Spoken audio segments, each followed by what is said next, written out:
नमस्कार साथियों, स्वागत है आप सभी का हमारे इस नए वीडियो में। इसमें हमने हिंदी का जो चैप्टर है समास, हिंदी व्याकरण का, उससे 30 महत्वपूर्ण प्रश्न लिए हैं जो आपकी परीक्षा की दृष्टि से बहुत ही इंपॉर्टेंट होने वाले हैं।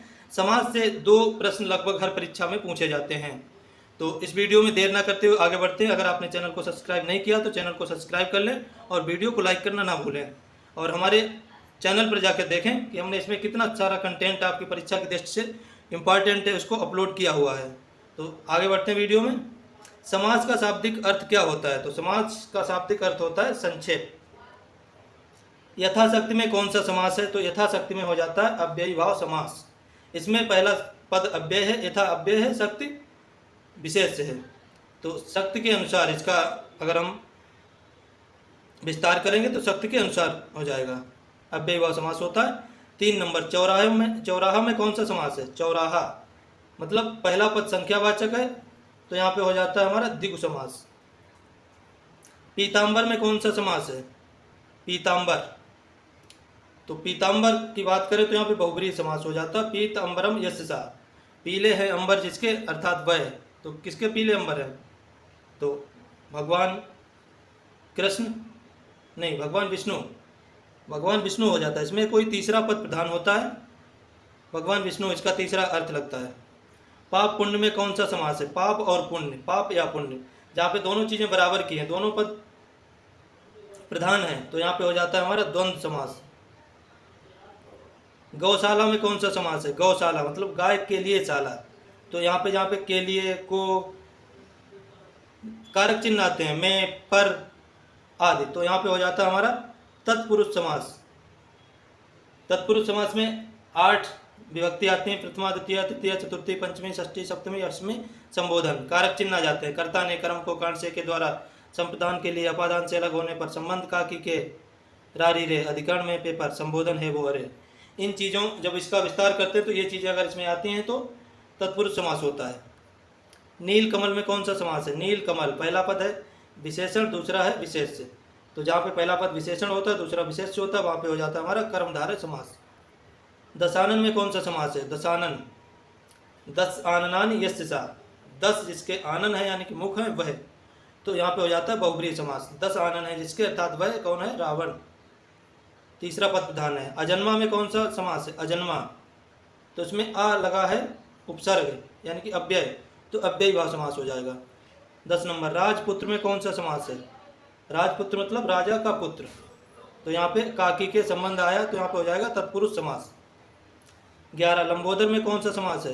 तो इसका लंब उदरम यस्य सा, जिसका लंबा उदर है वह, तो बहुब्रीहि समास हो जाएगा, अर्थात गणेश जी इसका आंसर होता है। देशभक्ति में कौन सा समास है? तो देश के लिए भक्ति, तो हो जाएगा तत्पुरुष समास। जहाँ पे को के लिए, से के द्वारा, में, पे, पर ये शब्द आते हैं विस्तार करने पर, तो वहाँ पे हो जाता है तत्पुरुष समास। नवग्रह में कौन सा समास है? नवग्रह, नव, नव मतलब 9 संख्या है, तो संख्या जिसमें आती है वो द्विगु समास होता है। आजन्म में कौन सा समास है? आजन्म, तो इसमें आ अव्यय आया है तो यहाँ पे हो जाएगा अव्ययी भाव समास। महापुरुष में कौन सा समास है? तो महापुरुष, महा विशेषता है, पुरुष विशेष, विशेष से है, तो इसमें हो जाएगा कर्मधारय समास। त्रिलोचन में कौन सा समास है? त्रिलोचन, तो त्रिलोचन भगवान शंकर जी को भी कहते हैं त्रिलोचनान यस्य सा, बहुब्रीहि समास भी हो जाएगा। और जहाँ पे दुविधा होती है कि यहाँ पे हम लगाएं क्या, द्विगु या फिर बहुब्रीहि, तो हम प्रधानता देंगे, प्रमुखता देंगे या वरीयता देंगे बहुब्रीहि को।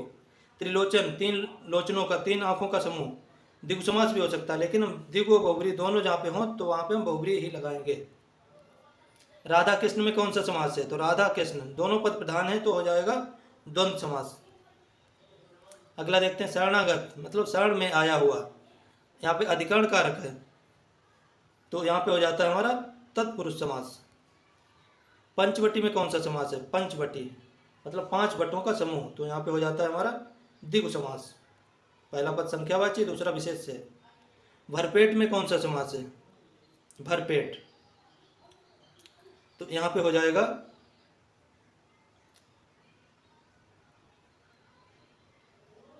कर्मधारय समास। चरण कमल में कौन सा समास है? चरण कैसे है? कमल के जैसे हैं, तो यहाँ पे हो जाता है हमारा कर्मधारय समास। चरणों की विशेषता बताई गई है। गंगा जल में कौन सा समास है, तो गंगा का जल, तो यहाँ पे हो जाएगा हमारा तत्पुरुष समास। सप्तऋषि में कौन सा समास है, 7 ऋषियों का समूह, सप्तऋषि, द्विगु समास हो जाएगा। यथा समय, अब इसमें यथा आ गया, अव्यय है तो अव्ययी भाव समास हो जाता है। रोग मुक्त, रोग से मुक्त, कारक चिन्ह आया है तो यहाँ पे हमारा हो जाएगा तत्पुरुष समास। मृग नयनी, विशेषता बताई गई है, मृग नयनी, तो यहाँ पे हो जाएगा कर्मधारय समास। सत्य असत्य, दोनों पद प्रधान हैं, सत्य और असत्य, या फिर सत्य या असत्य, जिसको और या से अलग किया जाए तो वहाँ पे होता है द्वंद्व समास। घन श्याम, घन श्याम, विशेषता बताई गई है, या फिर हम कहें श्री कृष्ण का भी नाम होता है घनश्याम, तो यहाँ पे कर्मधारय और बहुब्रीहि दोनों हो जाएंगे। अगर दोनों अलग अलग विकल्प में दिए हैं तो आप बहुब्रीहि को लगाएंगे। विशेष विशेषण की दृष्टि से हो जाता है कर्मधारय, और कोई तीसरा प्रधान है जैसे घनश्याम, तो भगवान श्री कृष्ण को कहते हैं तो बहुब्रीहि हो जाता है, तीसरा अर्थ प्रकट होता है तो भगवान कृष्ण का नाम आता है। और वैसे घनश्याम मतलब काले बादल तो कर्मधारय हो जाता है। और जहाँ पे दोनों हो दिए हों तो आप बहुब्रीहि को वरीयता देंगे। प्रतिदिन में शब्द में कौन सा समास है, दिनम दिनम प्रति, प्रतिदिन, अव्ययी भाव समास हो जाता है, इसमें पहला पद है अव्यय। आखिरी प्रश्न है हमारा, तिरंगा में कौन सा समास होता है, तिरंगा 3 रंगों का समूह, तो हो जाता है यहाँ पर द्विगु समास। आशा करता हूँ ये वीडियो आपको पसंद आया होगा। अगर आपने चैनल को सब्सक्राइब नहीं किया तो चैनल को सब्सक्राइब कर लें और वीडियो को लाइक करें। धन्यवाद। मिलते हैं एक अगले वीडियो में एक नए टॉपिक के साथ।